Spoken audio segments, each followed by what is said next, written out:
राहुल गांधी ना पहले डरे थे, ना डरे हैं और ना डरेंगे। भारतीय जनता पार्टी की सरकार, नरेंद्र मोदी की सरकार चोरों का सरगना है, चोरों की सरकार है, भ्रष्टाचारियों की सरकार है। वो न बेरोजगारी पे बात करती है, न महंगाई पे बात करती है, न भ्रष्टाचार पर बात करती है। इस समय हिराल का मामला देश में जोरों शोरों से चल रहा है। हमारे साथ दिल्ली प्रदेश महिला अध्यक्ष पुष्पा जी हैं, पुष्पा सिंह यहाँ पर मौजूद हैं। मैम जी, मामला जो है जोरों शोरों से चल रहा है, क्या कुछ इस मामला में कहेंगी? क्या परेशान करने के लिए, क्योंकि आप लोग बार बार आरोप लगा रहे हैं कि परेशान करने के लिए ईडी और सीबीआई का कार्रवाई हो रहा है आप लोगों के ऊपर? ये डरे हुए हैं, दिख रहा है उनको। बिहार में चुनाव है, उधर गुजरात में चुनाव है। ये जब चुनाव आते हैं ना, इनके अंदर बौखलाहट सी हो जाती है। ये डर जाते हैं, हताश हैं, परेशान हैं। तो ये सोच रहे हैं हम खुद परेशान हैं, हम दूसरों को भी परेशान करें, जिससे कि वो माइंड डाइवर्ट करने के लिए काम करें और कुछ नहीं।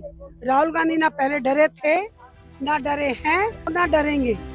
उनके ऊपर आरोप लगाए, 2 साल की सजा हुई, घर उनका छीन लिया, वो तब भी नहीं डरे। उसके बाद वो सदन में वही दहाड़ते हुए, वो उनकी दहाड़ है ना, मोदी जी उससे डरे हुए हैं, वो दहाड़ना बंद नहीं करेंगे। वो दहाड़ रहे हैं जनता के लिए। ये ईडी सीबीआई इनके पास क्यों नहीं जाती? जो इनके नेताओं के पास क्यों नहीं जाती ईडी सीबीआई? अभी सिर्फ 1 हफ्ता पहले ही हुआ है 19 लाख करोड़ का एक दिन में जब्त हो गया। कहाँ है जो अभी दिल्ली में चुनाव थे, जो कांग्रेस से और आम आदमी पार्टी से बीजेपी में गए, इनके पास ऐसी कौन सी वॉशिंग मशीन है? आज वॉशिंग मशीन में वो कैसी वॉशिंग मशीन है इनके पास? ये उसमें धुला लेते हैं और साफ हो जाते हैं। मैम, कुछ आरोप लग रहा है ना, एसोसिएट ऑफ जर्नल को यंग इंडिया ने टेक ओवर कर लिया, उसको 90 नहीं आप खुद ही जवाब दे रहे हैं। आरोप लगे हैं, कुछ साबित नहीं हुआ है और कोर्ट रूम में भी कुछ साबित नहीं होगा। जो भी सरकार आती है वो अपना 90 करोड़ का जो लोन दिया था, सच वो दिखाने के लिए सरकार की जो एजेंसीज होती हैं उनको यूज करती है, उनको इस्तेमाल करती है अपने एंड के लिए। सुप्रीम कोर्ट ऑलरेडी बोल चुका है, सीबीआई, ईडी ये सब सरकार के तोते बन चुके हैं जब से मोदी सरकार आई है। तो इससे ज्यादा ये सिर्फ आरोप है। हम लोग यही बोलना चाहेंगे, दिल्ली अध्यक्ष भी यही बोलना चाहेंगे और मैं भी यही बोलना चाहूंगी, ये आरोप साबित नहीं होंगे। इन्होंने किस को लोन दिया है? किस का लोन ले लिया वापस? इनके जो ये अडानी अंबानी को लोन देते हैं और उसके बाद खत्म कर देते हैं। एक गरीब आदमी, एक ऑटो चालक अगर 2 महीने की किस्त नहीं देता ना, उसके ऑटो को जब्त कर लिया जाता है। और इनके इतने बड़े इनकम माफ कर दिया जाता है। किसानों का नहीं करते, गरीबों का माफ नहीं करते, युवाओं। ये असली मुद्दे को भटकाना चाहते हैं। आज युवा बेरोजगार है, महंगाई चरम सीमा पर है, देश का बुरा हाल है। उन चीजों को, मुद्दे को भटकाना चाहते हैं और कुछ नहीं है। ऊपर से बिहार और गुजरात में चुनाव है, वो सारी चीजों को देखते हुए इनको ईडी सीबीआई याद आती है। इनके पास कुछ नहीं है। वो एक तोता है ना, जो कहते हैं वो पपेट होता है ना, कि जो बोलोगे वही बोलेगा। वो पपेट है ईडी सीबीआई। जो ये बोलेंगे ईडी सीबीआई वही बोलेगा और वही करेगा। पपेट है ये। आने वाले टाइम में और भी परेशानियां बढ़ सकती हैं आप लोग। हम नहीं डरते, हम राहुल गांधी के सिपाही हैं। उन्होंने हमें सिखाया है, डरो मत। दहाड़ते हैं अकेले दहाड़ते हैं पूरे सदन में। मजाल है कोई उसका जवाब दे सके? 11 साल हो गए मोदी जी ने एक भी डिबेट की? एक भी डिबेट बता दो। हमारे नेता हर जगह खड़े हैं। हमारे नेता एक छोटा सा कार्यकर्ता के साथ डिबेट करने की ताकत नहीं है मोदी में। क्या बात करते हैं? डरे हुए हैं, हताश हैं, परेशान हैं। ये सब नहीं होगा। हम राहुल गांधी के सिपाही हैं। हम ना डरे थे, ना डरे हैं, ना डरेंगे।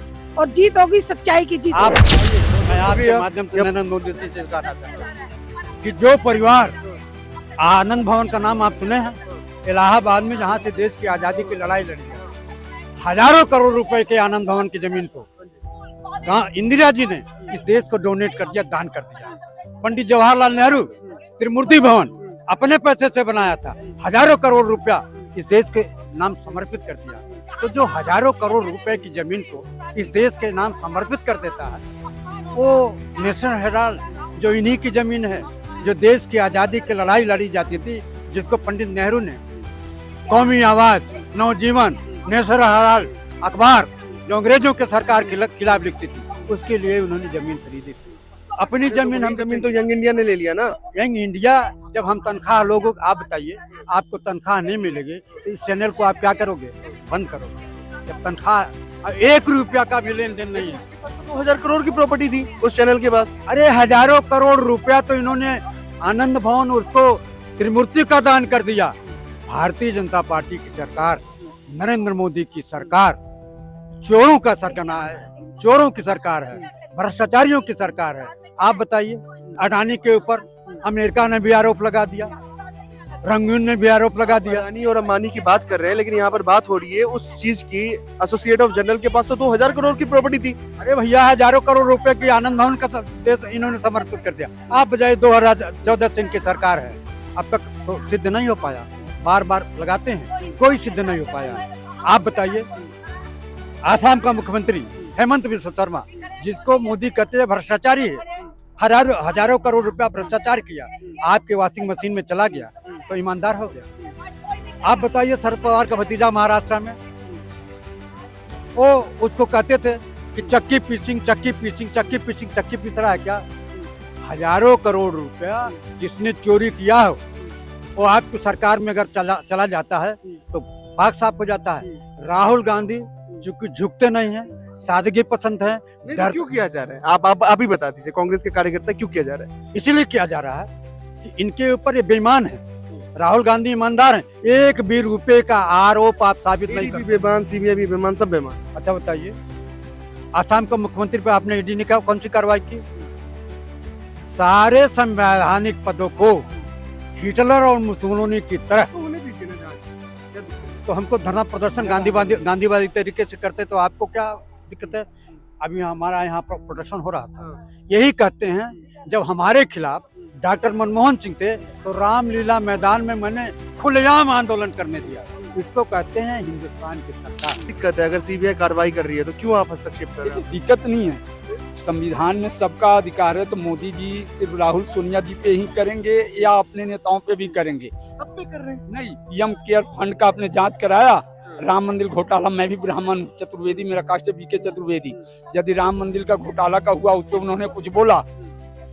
संस्कृत में का श्लोक है, अभिवादनशील लस्य नित वृद्धोपसेवन ही चतवारी तस्वर्धन्ते आयु विद्या जसो बलम। आयु विद्या जस और बल मोदी जी का समाप्त हो रहा है। इतनी गुंडागर्दी, जैसा पे ईडी कहाँ है, अजीत पवार पे ईडी कहाँ है, एकनाथ शिंदे पे ईडी कहाँ है, देवेंद्र फडणवीस की बीवी पे जमीन घोटाले में ईडी कहाँ है? लेकिन इस पर हो रहा है जो कार्रवाई, अगर हो रहा है, अगर मान लीजिए निर्दोष है तो साबित हो जाएगा ना। चार्जशीट क्यों कर रही है ईडी? सर, हम आज की बात अगर, इतिहास भी गवाह है, 2015 में 56 घंटे राहुल गांधी जी से पूछताछ हुई थी और इसी ईडी ने कहा था कोई उन पे मुकदमा चार्ज नहीं बनता है, और 56 इंच का सीना मोदी जी का तोड़ दिया था 56 घंटे में राहुल गांधी ने। ये भी आपने देखा होगा, इतिहास गवाह है। उस टाइम में जब देश में 1 रुपये देश चलाने के लिए पैसा नहीं था, देश आजाद हुआ था, तो 192 करोड़ रुपए की संपत्ति आनंद भवन बेच करके नेहरू जी ने देश चलाने के लिए पैसे दिए थे। 1937 में नेशनल हेरिटेज अरे सर, उसके पास तो 2000 करोड़ की संपत्ति थी एसोसिएट ऑफ जनरल के पास। ठीक है, लेकिन आज जो आरएसएस का मुख्यालय बना है झंडेवालन में, कितने पैसे हुए हैं? बीजेपी के कार्यालय में पैसे कहाँ से आए हैं? अमित शाह के बेटा जैसा के पास इतने पैसे दुबई में भी जो मकान मैंने कहा है, वो उसके लिए ईडी नहीं है। आपने उनकी संपत्ति देखो, 2017 में 1850 से लगा करके 500 करोड़ लिया था। आप मीडिया के लोग हैं, आप मुझे भी हैं, इतिहास पढ़िए आप। नहीं, तो हम तो उनसे भी पूछते हैं, आपसे भी पूछते हैं सवाल। आप हम तो सबसे पूछते हैं ना सर। आज मीडिया एक प्रेस कॉन्फ्रेंस में रविशंकर प्रसाद कह रहे हैं कि ये जो जमीन अधिग्रहण का नहीं, जमीन घोटाला का है। जमीन घोटाला का है तो रॉबर्ट वाड्रा भी कल 2 किलोमीटर पैदल गए हैं और वो हरियाणा हाई कोर्ट ने वाड्रा को क्लीन चिट दे दिया था। आप देख रहे हैं कि ये AICC मुख्यालय में हमें कैद किया गया है, हमें निकलने नहीं दिया गया है। इसलिए कितना डर है मोदी जी को। कल बिहार चुनाव के लेकर राहुल जी को अच्छी वार्तालाप हुई है। गुजरात में दहाड़े हैं, गुजरात में आदिवासी नेता ने, भाजपा ने तो इस्तीफा दिया है। इन सबको डर से, आने वाले असम चुनाव में डर से मोदी जी की बौखलाहट है। लेकिन हम जब नहीं डरे थे गोरों से, तो क्या डरेंगे मोदी और अंग्रेज जैसे चोरों से। और बीजेपी का नाम आने वाला समय में होगा भागो जनता पीटेगी, क्योंकि वो न बेरोजगारी पे बात करती है, न महंगाई पे बात करते हैं, न भ्रष्टाचार पर बात करती है।